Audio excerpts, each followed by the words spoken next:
It's time now to take a look at stories making headlines on Nigerian newspapers.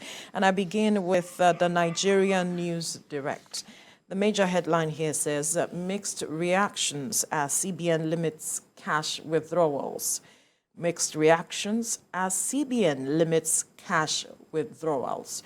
All the details on the front page of the Nigerian News Direct.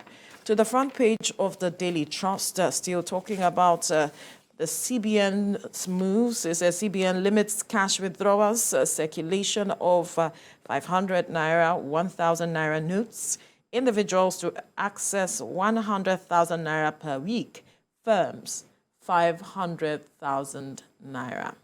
All right, all the details on the front page of the Daily Trust. And to the first newspaper now, Naira Redesign. CBN limits cash ATM withdrawals to 100,000 naira weekly, 20,000 naira daily. Cash withdrawals above 100,000 naira, 500,000 naira attracts 5% and 10% charges respectively. POS withdrawals pegged at 20,000 naira. All the details on the front page of the first newspaper.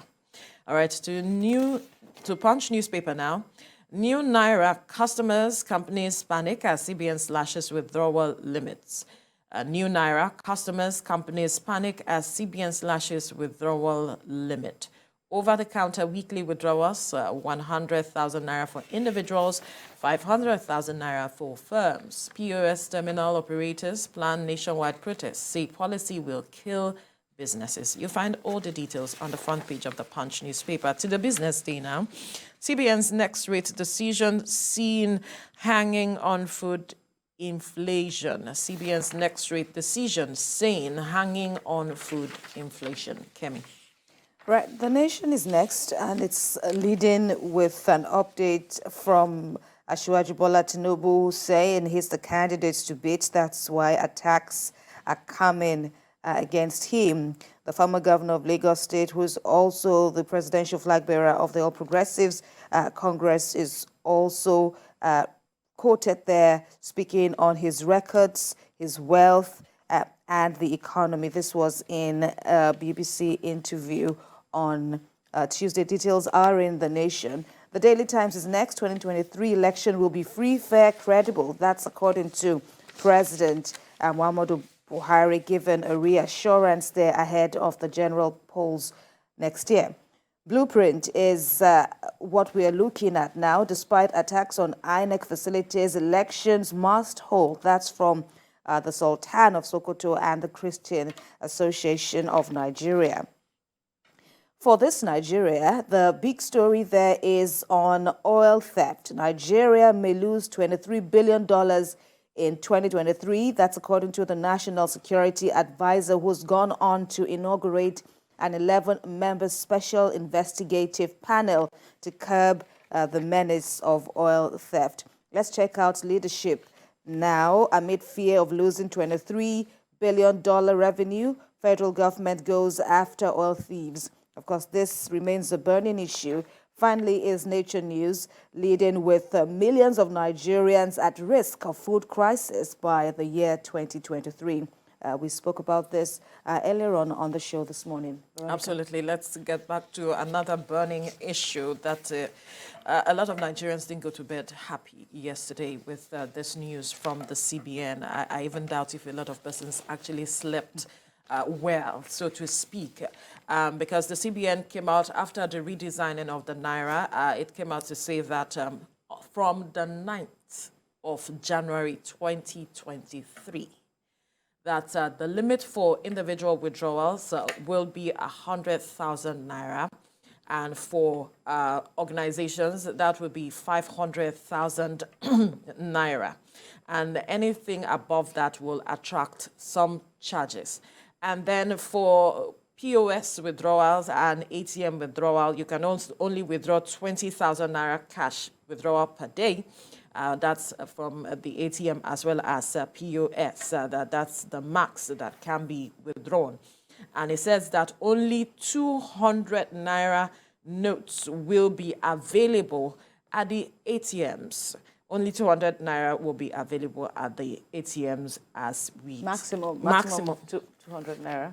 200 naira maximum, but no, lower naira notes. Absolutely. Then there are any other lower division of the naira. And Nigerians are not finding this funny. A majority of Nigerians have been reacting. According to the papers this morning, there are those who are set to protest this decision by the CBN, especially POS operators. They are saying that this will affect their business. Earlier when we were speaking, we're talking about the fact that POS operators seem to be the ones that will be hard hit by this decision of the CBN.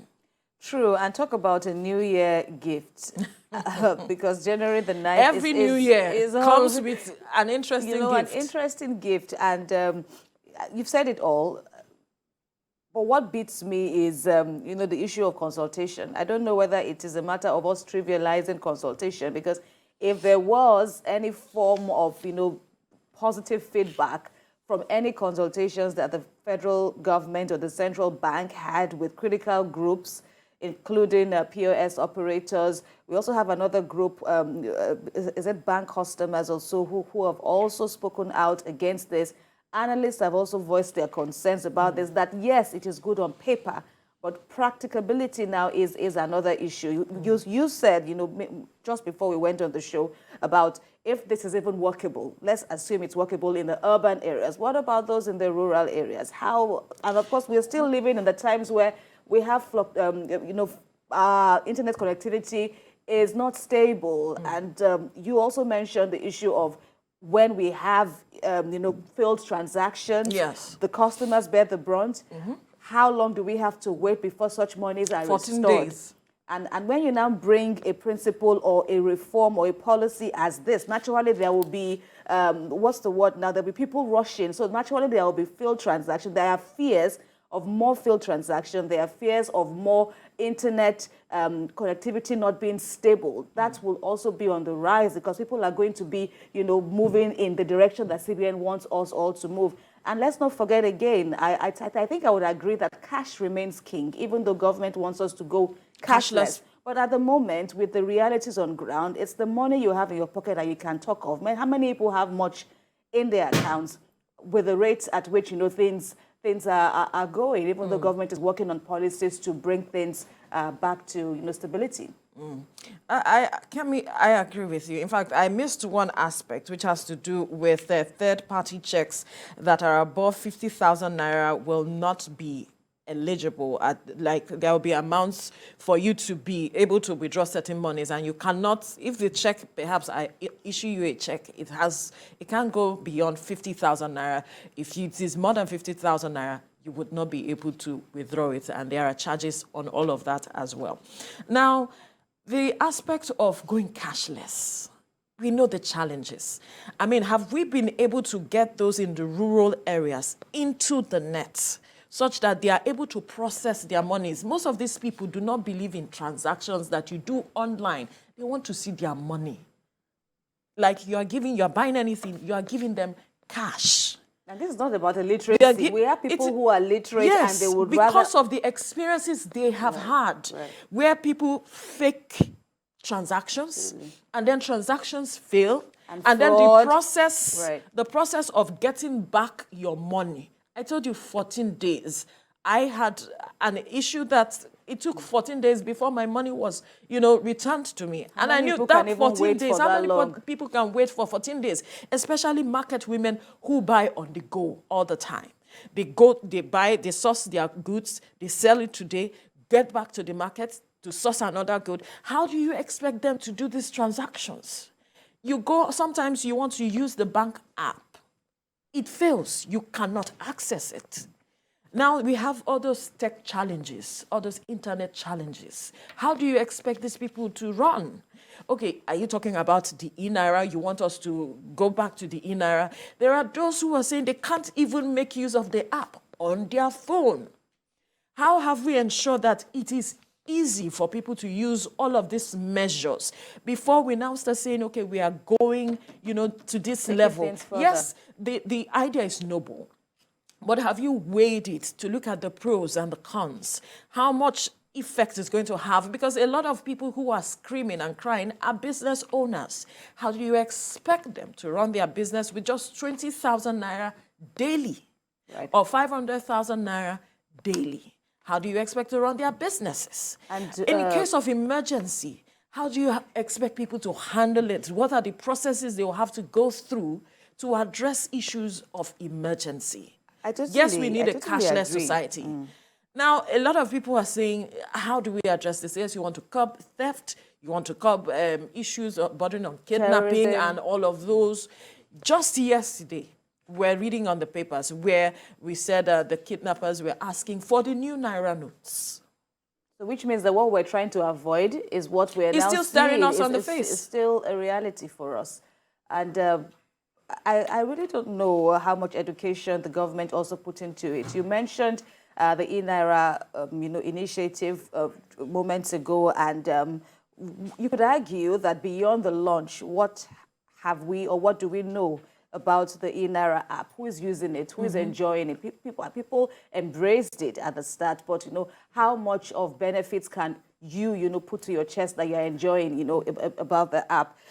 For a while now, up until this moment, I've been struggling trying to do transactions with my phone. I mean, I have to practically try 10 or even more times now to get in. And when I finally get in, when I think I'm already there, it takes me back that, internet, we can't go further. And I wonder why now, at this point now, we should be at a more advanced level than we are in now. And then you come and, dump this, just throw this at people.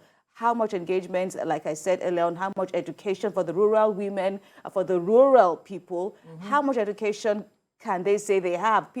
Many people are still using the regular phones. How many people are even where on they Android? cannot download those apps? Absolutely. And the issue of fraud is another issue. How much have we curbed that? There's also a substantial chunk of experts who are saying this policy might also open us up to more fraudulent activities. Absolutely. Absolutely. So what How are do we doing? check that? And then there's also the aspect where some persons are saying, we might have a situation where there might be a black market, so to speak. If you are looking for a huge sum, so there are these persons who might have such amounts come to you, and then they'll say that, okay, you have to, this is the rate we are giving if you want this amount, because you cannot access it over the counter and all of that. If also transactions are failing online, as we have been saying. So there are just the pros and cons. Have we weighed it? What are we looking at to addressing these issues, especially with the issue of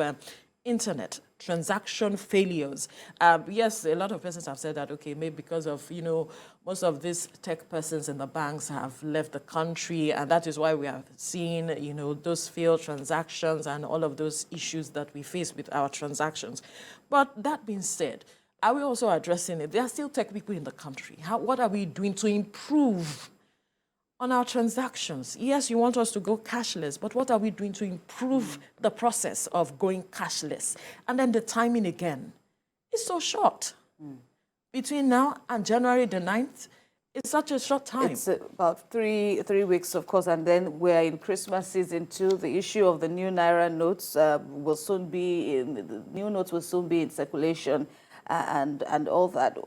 There's also the issue of the informal sector, because naturally policies like this will affect the common man more, even though it's a general principle, general SMEs policy. are the ones that will be affected They the are the most. ones that hold, the mainstay of the economy, because these are people who live. We saw what happened during the COVID season now, how it was really, really real, how people were grappling with what to eat. Well, there are those POS operators who are saying they are going on protest, and we'll see how government engages with Nigerians moving forward with regards to this development. They still have an opportunity to do so anyway.